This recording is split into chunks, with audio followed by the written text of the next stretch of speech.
Let us start with the Lenz law. So as we have seen, there are two laws. First law, which is given the cause behind the induced EMF, and second law, it is given the magnitude of the induced EMF, which is E is equals to d phi by dt.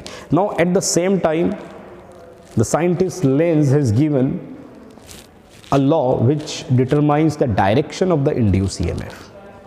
हालांकि length को Faraday और ousted और ampere और Joseph Henry की research से independent उसे कुछ नहीं पता था, लेकिन फिर भी उसने कुछ एक्सपेरिमेंट किए और उसको ये समझ में आया कि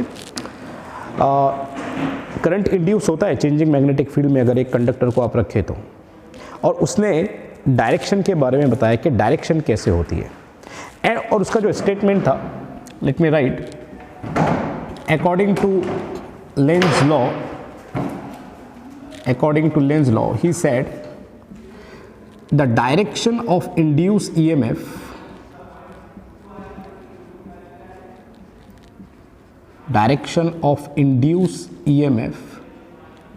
is such that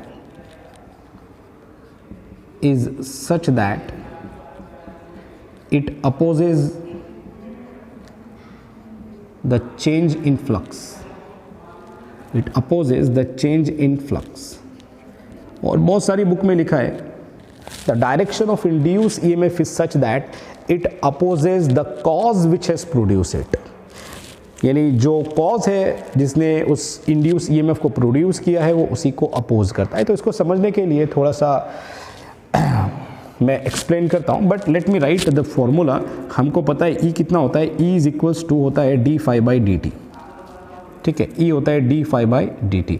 तो यहाँ पे we just add a negative sign, and this negative sign indicate that induce EMF opposes the rate of change of flux. अब ये कैसे अपोज करता है, नाउ लेट अस अंडरस्टैंड। तो इसको समझने के लिए let us consider a coil, let us consider this coil and I have this magnet, let's say north pole of the magnet I have taken. ठीक है, अब जैसे ही मैं इस मैग्नेट को towards the coil मूव करता हूँ तो we know that flux link with this coil will change because यहाँ पे क्या है, मैग्नेटिक लाइन्स है, और जैसे ही मैं इसको मूव करता हूँ तो flux link with this coil changes।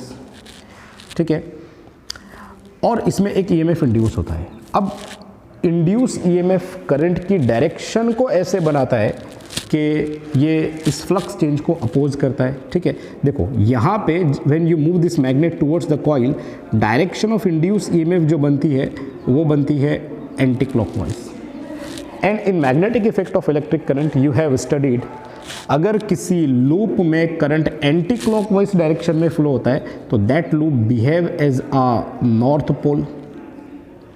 ठीक है, अब देखो जैसे जैसे तुम इस मैग्नेट को क्लोज लेके आ रहे हो तो इससे लिंक्ड फ्लक्स भी चेंज हो रहे हैं, और अगर ये as a north pole behave कर रहा है तो इस नॉर्थ पोल की वजह से इससे निकलने वाले फ्लक्स ये आउटवर्ड होंगे। ठीक है, यानी ये भी नॉर्थ पोल बन गया और ये नॉर्थ पोल इसकी तरफ आ रहा है तो it will apply a thrust on this magnet, ये इसको रिपेल करेगा। ठीक है, तो वही हमने बोला है कि डायरेक्शन ऑफ इंड्यूस करंट या डायरेक्शन ऑफ इंड्यूस EMF कैसे होती है कि इसमें जो प्रोड्यूस होने वाला करंट है ये चेंज इन फ्लक्स को अपोज करता है। यानी चेंज इन फ्लक्स को अपोज करने के लिए, इस मैग्नेट को रोकने के लिए, अपोज करने के लिए इसने खुद की डायरेक्शन को कैसे बनाया, देखो एंटी क्लॉकवाइज बनाने की वजह से ये नॉर्थ पोल बन गया, और नॉर्थ पोल बन गया तो नॉर्थ में रिपल्शन होगा। ठीक है, but you are doing some work, तुमने कुछ काम किया और इस मैग्नेट को फाइनली तुमने यहाँ तक लेकर आ गया, you have done some work, और मान लो ये मैग्नेट यहाँ तक आ गया। ठीक है, अब इसके फ्लक्स चेंज हो गया, इसमें एंटी क्लॉकवाइज करंट बन रहा था, ये मैक्सिमम हो गया। लेकिन जब तुम इस मैग्नेट को दूर लेकर जाते हो इससे, तुमने पहले इस मैग्नेट को क्लोज लेकर आया, ठीक है, पहले इसको क्लोज लेकर आया इधर, and now you are taking this magnet away from this coil. जब इसको तुम दूर लेकर जाओगे तो करंट क्या करता है, करंट अपनी डायरेक्शन को रिवर्स कर लेता है और ये बिहेव करता है, देखो ये कैसे बिहेव करता है, करंट अपनी डायरेक्शन को करता है रिवर्स और ये हो जाता है क्लॉकवाइज। करंट क्लॉकवाइज हुआ तो ये जो लूप है ये बिहेव करेगा as a south pole of the magnet. इसका मतलब नॉर्थ पोल दूर जा रहा है, एक बार क्लोज लाने से फ्लक्स तो चेंज हो गए। ठीक है, मान लो कुछ 10 फ्लक्स 10 लाइन इससे लिंक्ड है, अब दूर जा रहे तो ये लाइंस कम होगी, 8 9 7 5 ऐसे कम होगी लाइन, तो ये खुद को क्लॉकवाइज कर लेता है और चेंज इन फ्लक्स को अपोज करने के लिए साउथ पोल जैसा बिहेव करता है, और ये साउथ नॉर्थ को अट्रैक्ट करेगा अपनी तरफ, इसको दूर नहीं जाने देगा। दूर नहीं जाने देगा का मतलब है जो फ्लक्स इससे लिंक्ड है उसके चेंज होने को ये अपोज करेगा। ठीक है, तो that is why we have said that direction of induce current और direction of induce EMF is such that it opposes the change in flux. ये चेंज इन फ्लक्स को अपोज करता है। तो कैसे अपोज करता है? जब तुम नॉर्थ पोल को इसके क्लोज लेकर आते हो तो ये खुद को नॉर्थ बना लेता है अपोज करने के लिए, और जब मैग्नेट को दूर ले जाते हो तो अट्रैक्ट करने के लिए खुद को साउथ बना लेता है। अगर तुमने सेम एक्सपेरिमेंट किया, पोलैरिटी को रिवर्स किया, देखो अगर तुमने पोलैरिटी को रिवर्स किया, if you take this south pole and if you bring this magnet towards the coil, तो ये कैसे बनाएगा खुद को? साउथ को रिपेल करने के लिए ये करंट बनाएगा what? Clockwise, and it will behave as a south pole. Change in flux को अपोज करने के लिए ये अपोज करेगा। इसके जो फ्लक्स रहेंगे साउथ पोल के फ्लक्स, ये तो टूवर्ड ही रहेंगे, ठीक है, और ये इसको अपोज करेगा साउथ पोल, इसके ऐसे रहेंगे टूवर्ड्स, और ये अपोज करने के लिए खुद को साउथ पोल बनाएगा। ठीक है, और when once you brought this magnet towards this coil and when you move it away, so ये खुद को बना लेगा north pole. That means current will be in anti-clockwise direction. यानी यहाँ पे ये लूप बनेगा एज अ नॉर्थ पोल। जब दूर लेकर जा रहे तो ये नॉर्थ पोल बन गया, ये साउथ को अपनी तरफ अट्रैक्ट करेगा। ठीक है, तो यही है लेंज लॉ कि direction of induce EMF is such that it opposes the change in flux, और उसके लिए हमने लिखा E is equals to minus d∅dt। एक निगेटिव साइन हमने ऐड किया। ये निगेटिव साइन इंडिकेट कर रहा है कि इंड्यूस ईएमएफ की डायरेक्शन ऐसे है कि चेंज इन फ्लक्स को ये अपोज कर रही है। It's very simple. ठीक है, and this Lenz law it is the consequence of law of conservation of energy. ठीक है, ये law of conservation of energy का कॉन्सिक्वेंस है। अब इसको एक्सप्लेन करने के लिए देखो ऐसा ही क्यों बन रहा है, अपोजिशन ही क्यों हो रहा है। ठीक है, तो अपोजिशन ही क्यों हो रहा है, इसको समझने के लिए व्हाट आई विल डू, मान लो कि हम इसका थोड़ा सा उल्टा कंसिडरेशन करते हैं। मान लो कि हमने इस कॉइल को जब हमने इस मैग्नेट को जब अब हम इसके क्लोज लेकर आए, मान लो मैं इसके क्लोज लेकर आता हूँ, इस कॉइल के अगर मैं क्लोज लेकर आता हूँ, और क्लोज लाने पर मान लो बजाय कैसा बनना चाहिए, इसने नॉर्थ पोल बनना चाहिए अपोज करने के लिए, मान लो ये साउथ बन जाता है। अगर ये साउथ बनता है दैट मीन्स करंट कैसे होगा? क्लॉकवाइज। अगर ये साउथ बन जाता है तो उस केस में हमने थोड़ा सा इसको मूवमेंट किया और इससे लिंक्ड फ्लक्स तो चेंज होते ही जाएंगे, और इसमें करंट की वैल्यू जो है वो इंक्रीज़ होती जाएगी, और इससे लिंक्ड फ्लक्स ये ग्रो करते ही जाएंगे, और कितना ग्रो कर लेंगे? इन्फिनिटी तक ग्रो कर लेंगे, इनडेफिनाइटली ग्रो कर लेंगे। और indefinite growth of electric lines of force, ये जो इलेक्ट्रिक लाइंस ऑफ फोर्स इससे बहुत ज़्यादा अटैच है और इंक्रीज होती जा रही है, it will leads to heat. ज़्यादा करंट बनेगा, ज़्यादा रेजिस्टेंस और ज़्यादा हीट प्रोड्यूस होगी, यानी विथ नो एक्स्ट्रा कॉस्ट हमने बहुत ज़्यादा हीट को प्रोड्यूस कर लिया। काम हमने बहुत कम किया, हमने जस्ट एक बार इस मैग्नेट को मूव किया और हमने बहुत ज़्यादा हीट प्रोड्यूस कर ली। तो ऐसा तो पॉसिबल नहीं है, दिस इज़ नॉट पॉसिबल।